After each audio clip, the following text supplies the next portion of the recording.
Welcome to the DNVR show. I'm Eric. This is Megan. We got two fabulous guests today, two old friends. We were just talking about that. Old is the word. We got Joe. We got Peter.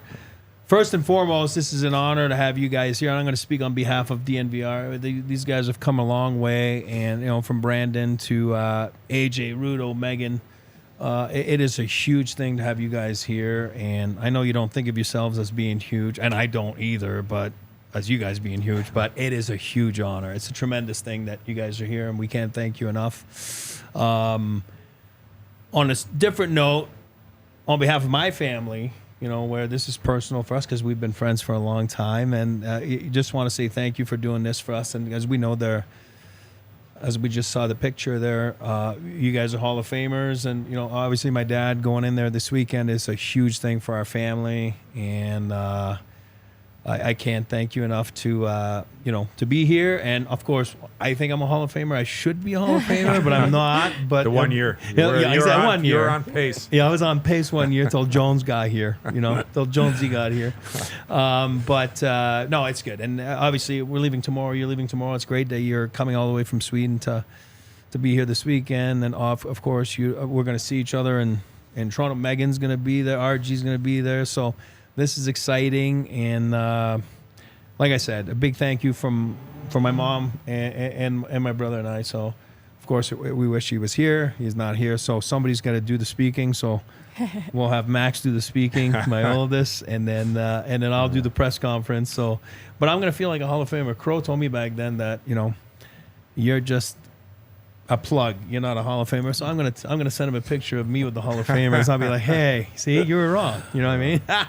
So no, but it's great. Like I said, we're excited, and we can talk a little bit about the festivities this weekend. And I'll give Megan the floor here because ladies first. And Megan is, as people say on the podcast, she's the smartest of us here in the room, and I think we tend to agree. Mm-hmm. I don't know that I feel that same way, but I'll kick it to Joe for the first question. It's about Pierre Lacroix. I wanted to know what kind of influence he had in your interest in pursuing management and how you approach it.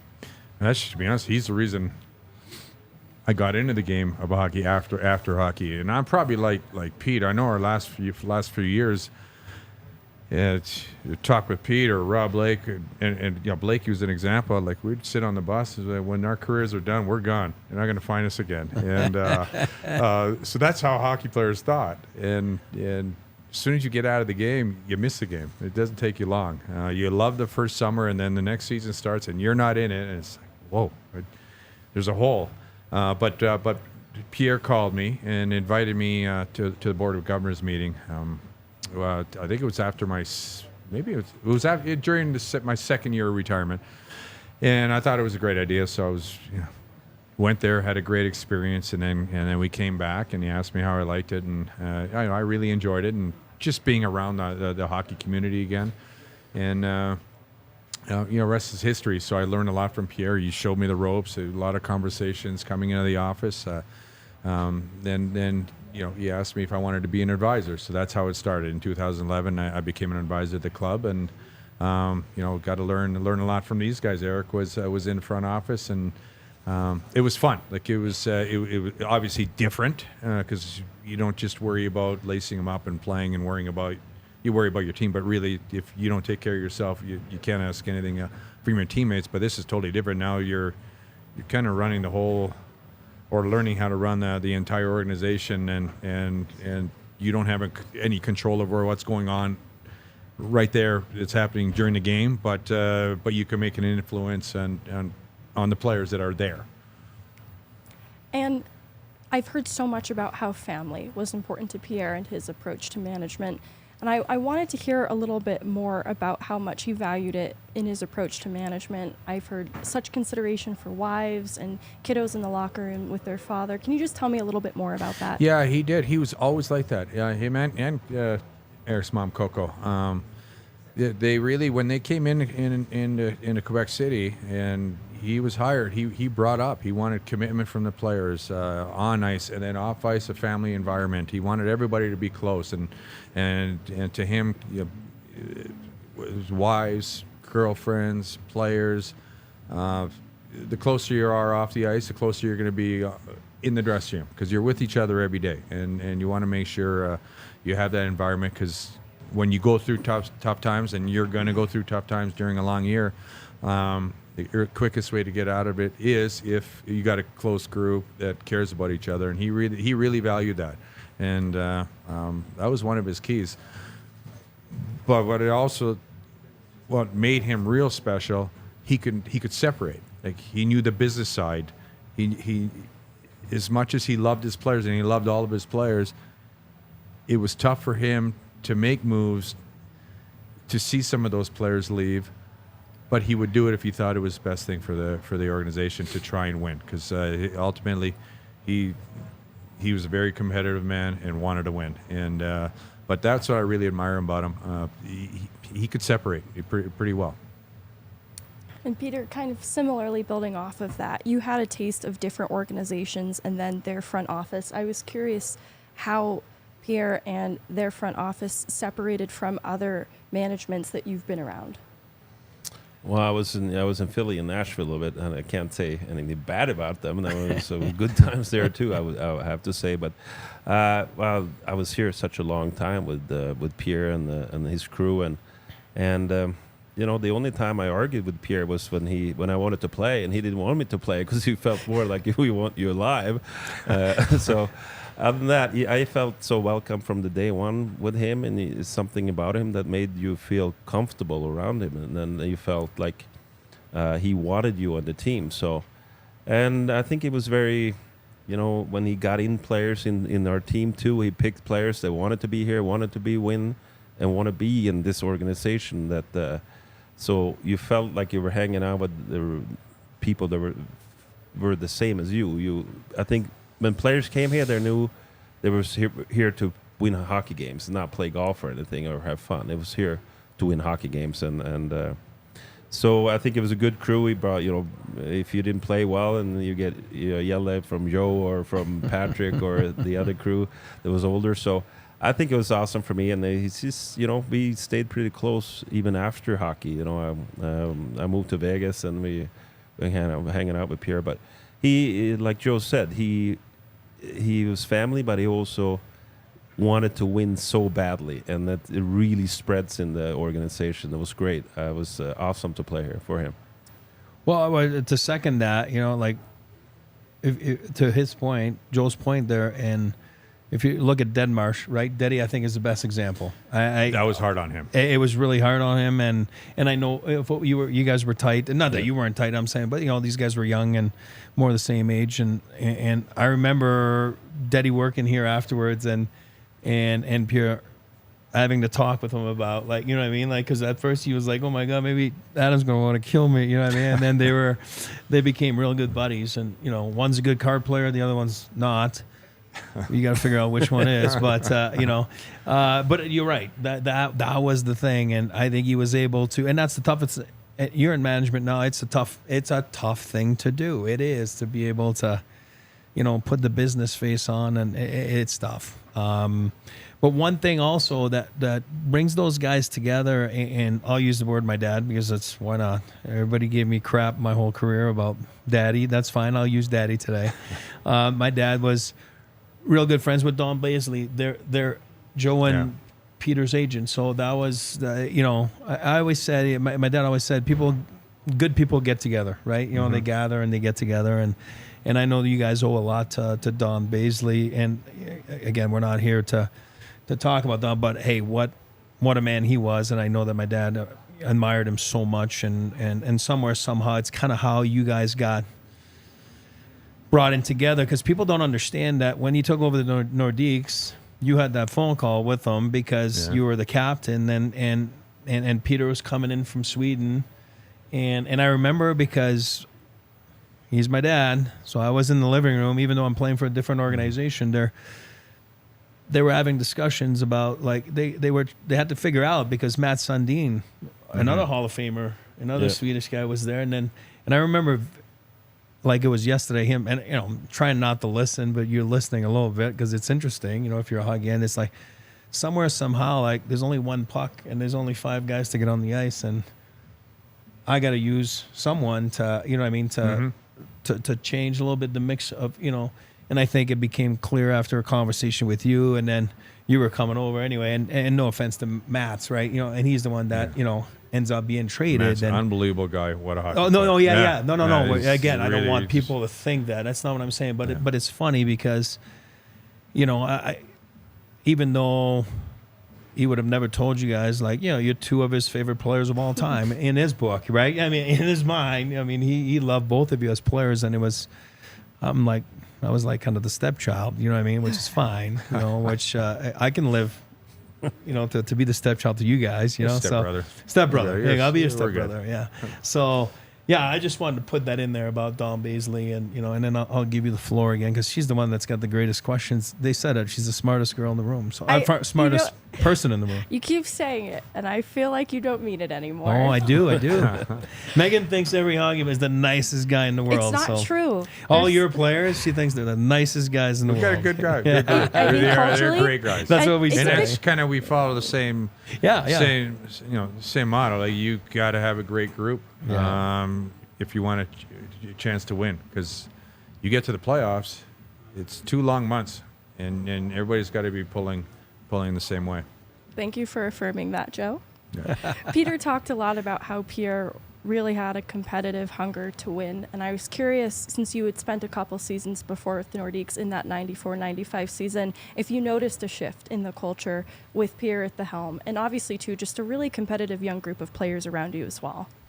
We did. I mean, we were coming. We had some real good players in 92, 93. I think that was Eric Lindros trade, and then we became like good right away.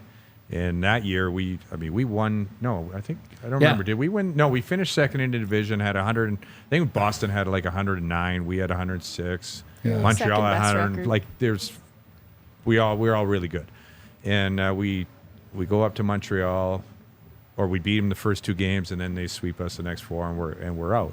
And then the following year, we come into training camp. We're a young team. We missed the playoffs, and that's when it stung, because you finally got to the playoffs, and now you have a taste of winning, and then you go and miss the playoffs the following year. Organization cleans house. Marcel Aubout, he hires Pierre, and then Pierre comes in, changes the culture a little bit, but you can sense his enthusiasm, like his passion. Like, and I remember him telling me, he said, Joe, like, his agency, he was successful. Yeah. You know, I wasn't leaving my agency to lose. So his expectation right from day one, and I think that's how he got the job from Marcel, was just, we're going to win. And he always said, we're going to win, and that's it. And there was no excuses.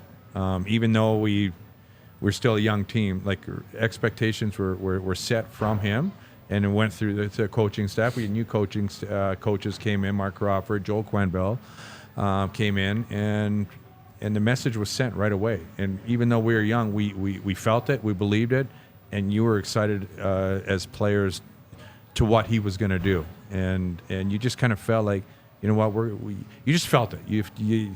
There's times you can fake it, but there was no faking this. You just felt that we're here now, and we have a good opportunity, as good as anybody else. And then that year we finished first. We lost in the first round of the Rangers, but we had a tremendous regular season. It was that lockout shortened season, but I think we only lost 1 game at home, and we had a really good team, so it was promising. And this is going to be a question for both of you to have a chance to answer, but it's building off of this Lacroix era of really good teams, 2 Stanley Cups at the top of the standings for over a decade. What is the best team that you were on that didn't get a cup, and how would it stack up against the 2022 Avs team? That didn't. I won't compare eras because it's totally different. It's a whole different league. But I don't know what Pete thinks, but I think the year before we won, the 2000 team, probably had the best year. I think. Well, we won the President's Trophy the year after we won in '96, but I don't think that was as good. I think that 2000 team had the best chance, and I still remember we lost Game 7 in Dallas, but. I really thought that the only reason we didn't go to the finals is because of Eddie Belfour. I thought he was so good that year. I think we tipped it in the post when it was Deadmarsh got one in the post. And There that, was 1 yeah. second left, so Yeah, it we was, still remember that. It was in. so tight, and I don't know. Yeah, we were. It was in. I remember sitting there, and Bork was next to us, and like, oh, we should have won this. Like, it was so sad. Yeah. I think we had a good group, and we really wanted to win. So I agree with you. The year 2000 was we were so close that year, but we won 2, so you can't complain. But I think to your question, Feel like that we left 2000, at least yeah. one on the table. But I still, that's when Pierre snapped upstairs, up in the press bar. He just tried to bang and bash every wall down to get to the to get the off ice officials. Oh, that's the Val route, right? Val. I think, yeah. Yeah, that was a Val shot. Yeah. What was I going to say? When we look back here, and it's 20-something years ago now, right? And then 3 Stanley Cups. You guys, a little different for Peter, because only 1 year in Quebec, right? And then you... There's 7 years there. 7 years, there you go. I was going to say 5 to 8, so 7. Different market. You guys get here. It's totally new. And we saw it in that documentary about, the Cheesecake Factory and, trying to... Which was a great line, by the way, But looking at it now, like... It was new. Remember, we all lived at the Breakers together. Yep. And that was unbelievable. There was like 12 of us, 13 of us, and Joe he was more mature and married, and so he lived in a regular house. But if you look at it today, I mean, it's kind of incredible. Like the franchise, 20-something years later, and when you come back to town, here different because you're with the team every day. But when you come back to town, do you feel some sort of pride and attachment, like to the team? Like you were at the game last night. Like, is there, are you proud of what this franchise has become? Where it was all new back then, now it's got a history. Yeah, it came a long way. I don't think anybody kind of knew who we were before we got here. So, and the city totally looked different too. But I think you go to a game like I did yesterday. It's the franchise came a long way, I would say. But I think it's also had to do with the start. We got in a good start here. We the first year we won the cup, and it was just it's a positive attitude about the team. And no, I love coming back to Denver. I can't say anything else. It's even if the town changed a little bit, but it's a fantastic place, and you can see where the Avalanche are.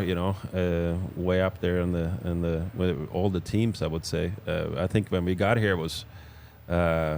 There was basketball, there was the baseball and the football, but the hockey was way down. But then it went pretty fast, and hockey's up there now, so it's kind of funny. And the organization's done a good job promoting the team too. And it's been, when we won in the beginning of 2000 there, and then what they did a couple of years ago here too with a good team. So, done a good job.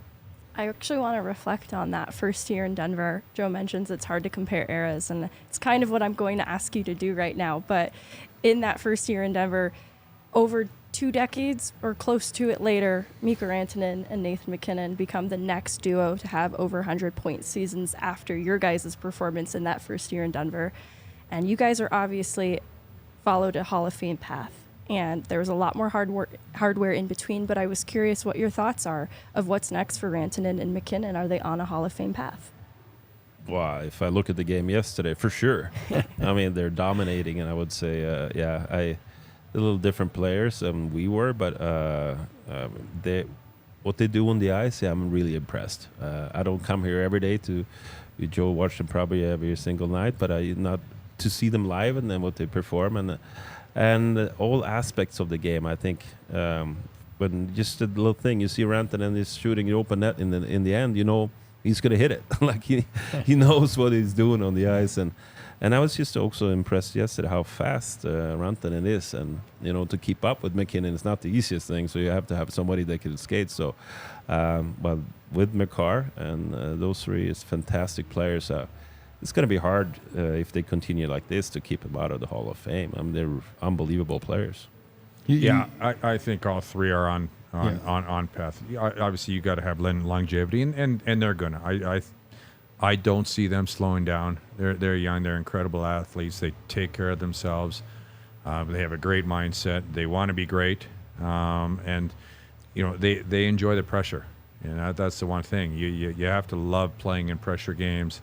to produce in those games, and you want to be a difference maker. And all of those guys, they care so much, and they want to make a difference. They just want to go out and win Stanley Cups. And I think at the end of the day, we're gonna look at it, and whenever it is, 10, 15 years, all three probably are going to be there.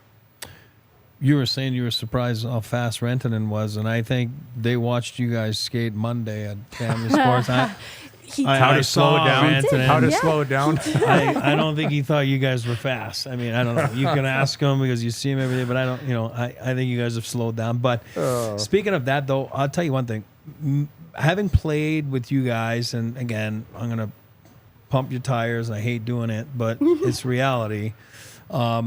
And I play with some great players over, again, different kind of career than you guys, but I always compared you guys when I was playing and then when I was working with teams or whatever, and I still do.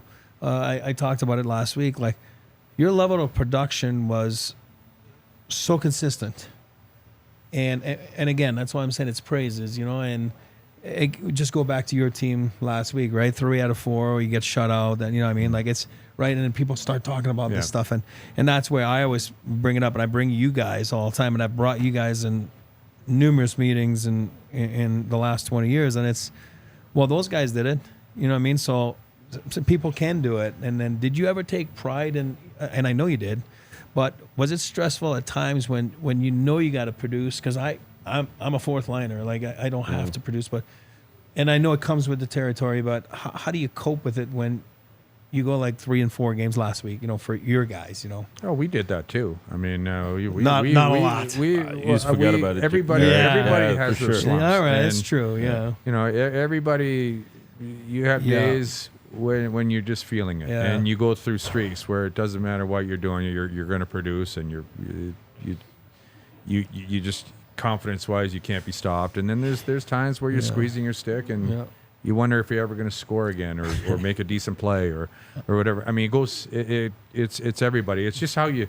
I think what we always, the next day, we just didn't matter what happened in the game before, is you get ready for the next one. Yeah. You go in there, you hit the gym, work out, repetition, and try and keep your same routine going.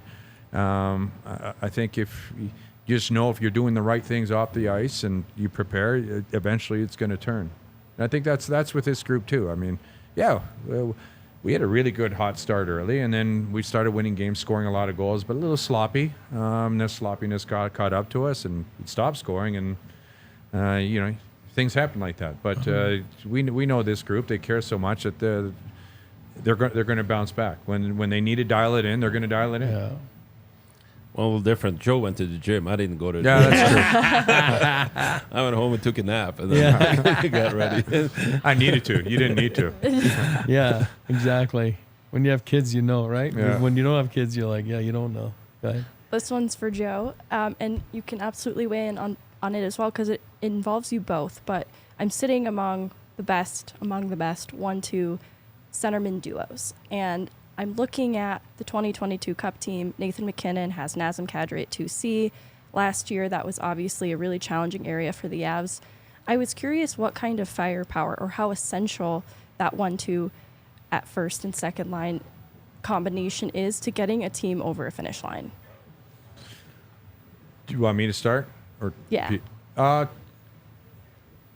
just to have two takes pressure off of each other. I mean, I know when we got along so well, but we knew we needed each other, and if we're both going, we're going to be successful.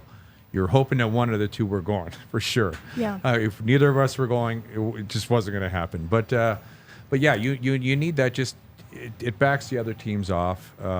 Takes away. Usually two teams have a top two that they want to play against, a top 2D that they want to play against the other team's top line. But if you can have two lines going, it takes pressure off both the lines, but it also puts more pressure on the other team.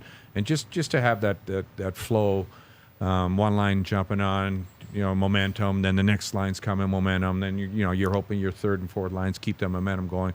It just wears teams out if you can have that kind of depth. Yeah, no, for sure. I mean, you miss Kadri and Landeskog that's a key ingredients if you're going to win the cup. They were great when they won, and the horses too. And just bringing up an old story now, when I came to Quebec and just thinking back, and I was pretty good in Europe, and everybody saying he's going to have a good career. I was coming over, and what I heard when I was in Sweden, you're going to take ice time from somebody, and someone's going to get mad, and just give credit to Joe, like he was. And then maybe that's why he won a couple of cups and wanted to be in the winning team, that he's embraced it. Like, great, you're here, Peter. He took care of me. It was never ever a discussion about taking ice time from each other. I think we were helping out to each other. And I think that gives credit to Joe. It's just how you wanted to win. It was not a competition who's going to score the points. It's more like this player from Sweden is going to help the team win the games. So back to the questions, like, I think, maybe... It is a big part, not only sentiments, but also lines. If you have maybe 2 defensemen that can log ice times, but it was awesome for us to have. I think, and look at when the Avs won the Cup with Kadri and Landeskog, you have 2 players that play physical. Mm-hmm. They love being on the ice when it counts, and they want to win. And I think that's those 2 guys played a big part. And I think for us it was great to have 2 guys. Yeah, and I remember seeing it, the internal competition. I don't care. I mean, I'm not saying you're competing on purpose, but you are. I mean, somewhere. And that's what, right? I mean, in a good way, not in the bad way. You both want to produce. You both want to play well. And, exactly. And you probably both, you need each other. You feed off each other. To accomplish a goal. And that's hard to defend, right? Because when when king dry, it's a little different, right? And then that kind of helps each other out. So... yeah, I mean, it was always a joy to watch you guys and perform, and it was just, a treat. But I'm going to change the direction a little bit. Just like, I want people that are listening to know, like, who's your favorite Colorado athlete, non-hockey, in the last 20 years? Are you considered an athlete, or well, when you play? Your Can we favorite say we for can? sure. Can we say you? Besides me, I said non-hockey or me. Oh, okay. Who do we got? Well, I don't know. I had, my roommates were great. That Martian Heino, I still talk to them. They were awesome players and awesome to have in the teams. Yeah. So I don't know.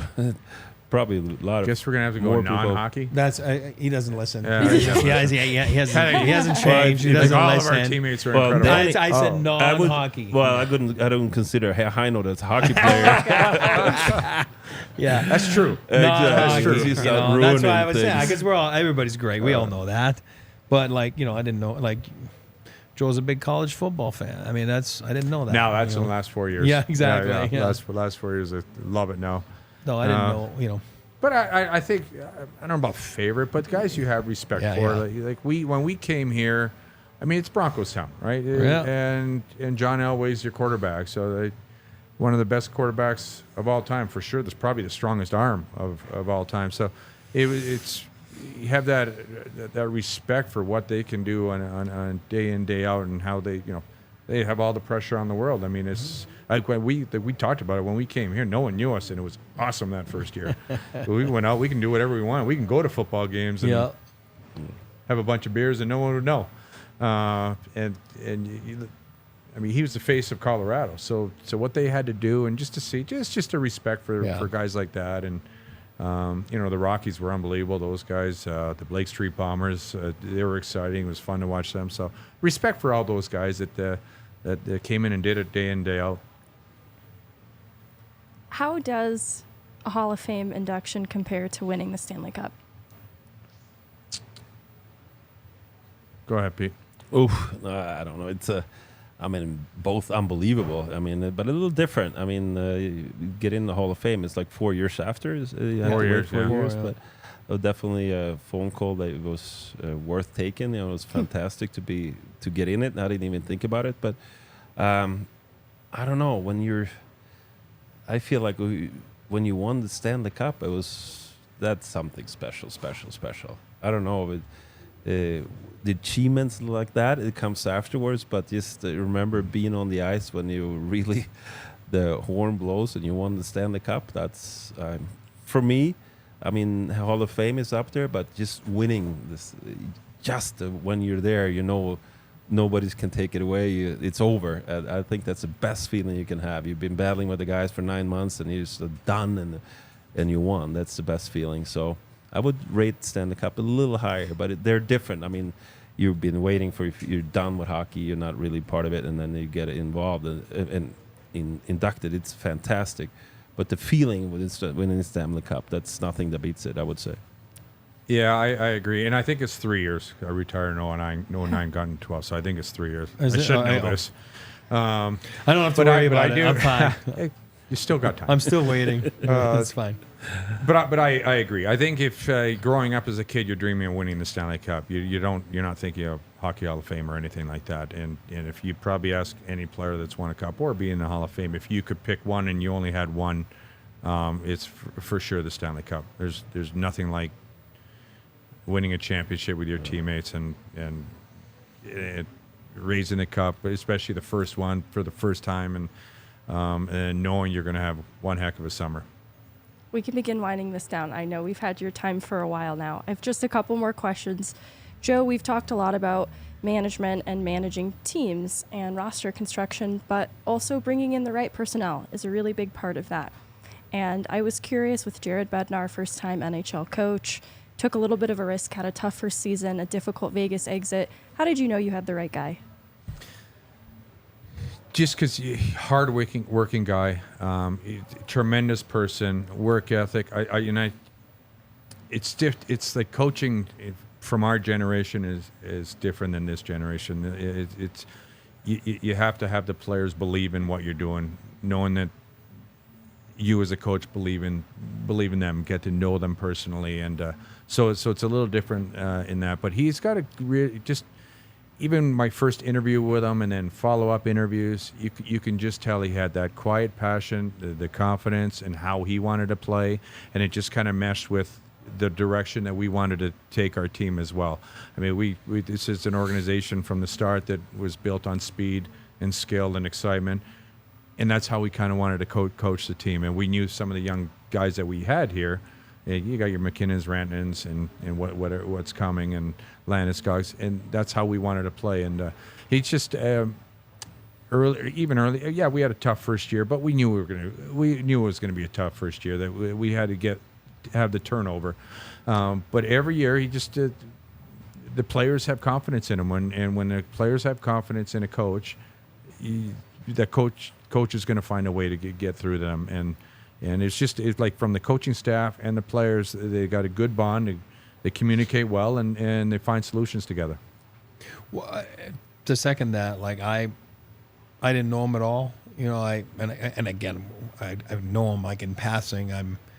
I was skeptical at first, like everybody else, right? Because it's normal if you're not on the inside, it's normal, right? You know, but I have to say, like I'm a huge fan, and I say it all the time, and you guys know that, and. I've as a fan of the Avalanche, I'm like, all right, I get it now. I see what Joe and the crew saw it. So kudos to you for. And we all know it's hard when you go through that. Like you just said, as much as you say, like, oh, we knew it was going to be hard. Like, oh, it was hard. Like, yeah. Again, I hate praising you, but that was a right call. Well, I give ownership a lot of credit. They could have got rid of all of us if they wanted to. So I mean, they had the patience. That's what I'm trying to say. And Stan and Josh were both great to us to give us another opportunity. And I said that the other day, and I'll say it again. Like, and I don't know Jared, but watching the Stanley Cup 2 years ago, and he got so emotional, and for me, that was so awesome, and I gained so much respect for him there. And again, I said we're not friends. I see him in passing, and I respect him, but I think he does a heck of a job. So, good job. I hate saying that to you, but good job. Right? He's just one of the nicest guys. I see. I knew she was going to say that. One of the nicest guys. Hey, nice guys do win. They don't finish last, right? Did you have one more you were saying? Or Yeah, Peter, I wanted to know if you're still terrorizing Swedish men's leagues. Well, Switzerland. I'm down there. Yeah, I play in the. I haven't played this year. I played last year. I think it's not the Veterans League. It's called the Seniors League. You can be over 30 in that league. So this year I haven't played, but yeah, it's fun. It's more like a practice, have a beer afterwards, the games. If it's 4-4 with 1 minute to go, I'm not going to trip anybody or anything. That happened before, but but it's fun to. I enjoyed hockey, except my foot doesn't work still, so I'm still not good on the ice. That hurts, but it's. I think I enjoy being out there, especially practicing. Can you believe I say that, Joe? That I like practicing, shocked. but you practice? You never practiced here. It was the opposite before. Love the game, hate practicing, but I enjoy being out there, and it's a good group of guys back there, so we have fun. Yes. And I wanted to know a little bit more about what brought you into town, what you've been up to lately. Well, I moved down to Switzerland, to Zug. It's a good hockey town. It's outside Zurich. It's a German part of Switzerland. Moved down with the 3 kids. They're 11, 9, and 7. And so we're down there working on different things. A hockey brand. Got some Inuiki shoes. That's kind of why we moved down there. It's a shoe brand. So do few different things. And hockey agency. A couple of players in the NHL. So do different things, and then I travel, have fun, chill out. I don't work from 7 to 5 every day. I can do a little what I want, so I got a good life. That's awesome. Is there something, a venture here, Eggs Inc., that... Yeah, I've been trying to bring a Swedish restaurant concept over here. Okay. A little fast food, healthy. So we'll see if we get it going. We got an unbelievable good group over here, and that's a good concept. So we're going to maybe open the doors in 6 months or a year. So it's going to be exciting to get it going. So that's kind of why I'm here. And then I took it on the way to Toronto because I wanted to go to. I also have Ken Hitchcock is going in the Hall of Fame. He's my old coach there in Philly, and then Henrik Lundqvist, of course. That's kind of won us the Olympic gold in 2006, and then of course with Pierre. So I had a little good trip, but ate some eggs today. We had a little tasting, so that's great. That's awesome.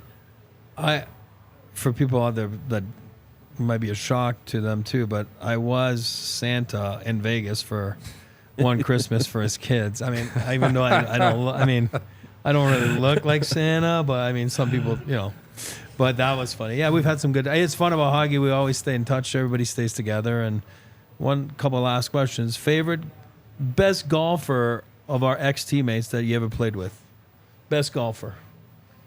Well, Lyles is good.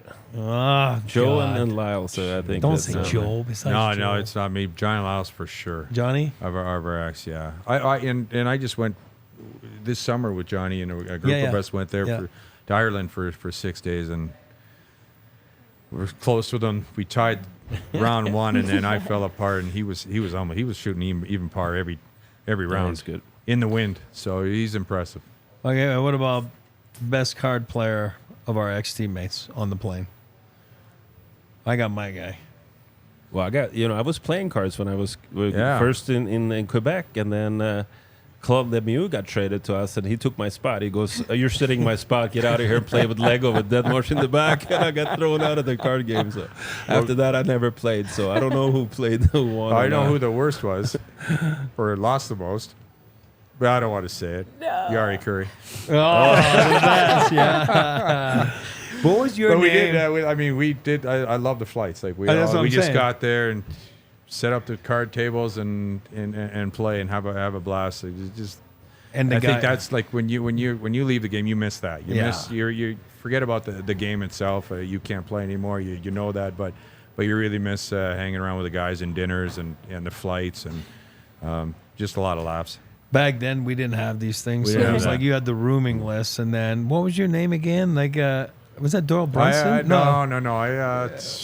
Then. I went with a Croatian soccer player, Davor Sukor. Yeah, there you go. Yeah, so that was his name on the not anymore on the hotel list back then. So that was funny. Well, I mean, that's all I got. I mean, I don't know what you got, and I'm excited for the weekend. And like I said, I can't thank you enough. And you guys were a big part. You get into the Hall of Fame. You said it earlier. It's different than winning Stanley Cups. You know what I mean? It's more about you. My dad's not here, so. But I'll tell you one thing. He'd be the first one to say, if it wasn't for these two, he probably wouldn't be in the Hall of Fame today. And that's, what I mean. And we were saying the same. Exactly. If it wasn't for Pierre, exactly. we might awesome. we wouldn't have an opportunity either because when he came in, he changed the culture, Yeah. and it was about winning, and he taught you a lot. Awesome. I don't want to cry, but I mean it. So it's No, he was fantastic. Yeah, He was, we had those 10 years, it was awesome. Oh, yeah. And, hey, that's We a had a good good 10 run. years. Oh my Yeah. Lord. But that's what I got. I don't know if you got more. No, that's all I had too. Thank you guys so much for taking the time and coming here today. No, you're welcome. No problem. It's our Really pleasure. appreciate it. A lot of fun. thanks. Thanks, buddy. And now for the hard-hitting question.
I'm just going to do the last ones and then.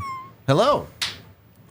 Welcome back. This is a tough act to follow. Yeah, this is Not this going is to live a up to harsh that. transition. Not going to live up to that. But, chats, we do need to let you guys know that we are brought to you by Breckenridge Brewery, the official beer of DNVR. You can get yours on tap here at the bar, where people like Joe Sakic and Peter Forsberg come chill. 8 different kinds on tap. Also can find it at your local liquor store. I know many of you aren't local, so find it at breckbrew.com with their Breck Beer Locator. And then also, go check out Shady Rays.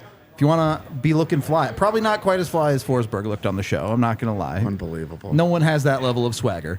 But you can get your Shady Rays at shadyrays.com. And when you check out with code DNVR, you get 50% off your order of 2 sunglasses or more. So be sure to jump on that offer as well and get in on the good looks.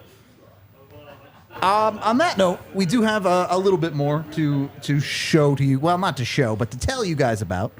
As I'm sure you heard on the show, they're having the Hall of Fame inductions this weekend, and we will, well, AJ and I won't be there, but DNVR will be there.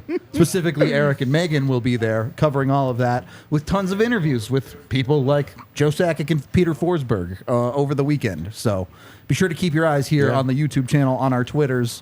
Lots more cool content coming your guys' way. I don't even really have words at the moment It's a little surreal, for the sure. opportunity ahead, but I do want to shout out getting the opportunity to bring some honor to the legacy of Pierre Lacroix this weekend is something that I'm tremendously grateful for. And I don't mean to center myself in the conversation at all. It's more so that I'm really excited to do this the justice that it deserves. Yeah. Because we had talked about it on the show, and I'm sure you guys have heard about it just listening to the legacy of Pierre Lacroix and how much family meant to him. And I really think that DNVR is exactly the outlet that can try and bring that to the forefront in a way that it really deserves. And I'm excited for that, and I think Eric and his family deserve it. Absolutely. I echo everything you just said. I don't really have anything to add to that. I think we're good. Anything else you want to add, AJ? Yeah, I sat down in this chair just to sit in it. Yeah, just to say you sat in the same And chair. Nothing I of want to substance shout to out add. AJ and Rudo because they're going to be so boots on the ground while we're in Toronto because there are still Avalanche games happening. And so the coverage isn't going to stop on the Avs day to day. So just buckle up. There's a lot of content coming your way. And I think the beat has never been in a better place than it is right now. We are so excited by what we've been doing and what we're looking to do in the year ahead. And I just don't really have the words. We're pretty happy right Yeah. now. I think it's safe to say. And it will be really cool. You guys going up to going up to Toronto and doing some cool things that nobody else is going to be able to do. Yeah. So I mean, Rudo and I are just We're the work ponies. Yeah, we're just here. We do the grunt work. We make sure that the day-to-day will get done, and all the cool stuff is all the two of y'all. So It's the most hockey answer I've ever heard in my life. Next, you're going to tell the team you just got to get pucks deep. Throw in a few obvious Rolling 4 lines all night long, the usual, you know. yeah, on Hall of Fame night, I'm just gonna text you, get pucks deep. Get pucks That's deep. it. That's it.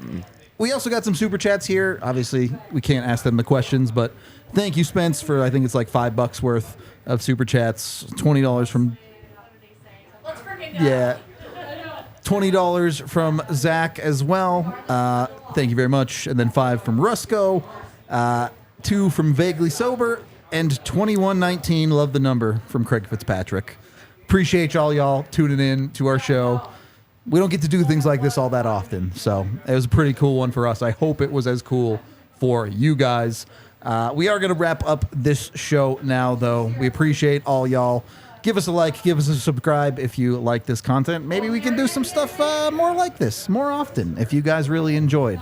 And you can always follow us on Spotify if you're more of a podcast person. We're available there, too. We appreciate y'all, and we will talk to you tomorrow for an Avs game. We all silly like the mayor.